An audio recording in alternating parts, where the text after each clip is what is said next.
Hello. In this video, I'm going to show you the mental math strategy called front-end division.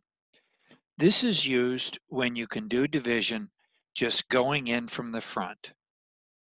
It won't work on all division problems, but it works on many of them. In our first example, we have 9,663 divided by 3. We just start with the front. 9 divided by 3 is 3. 6 divided by 3 is 2. 6 divided by 3 is 2.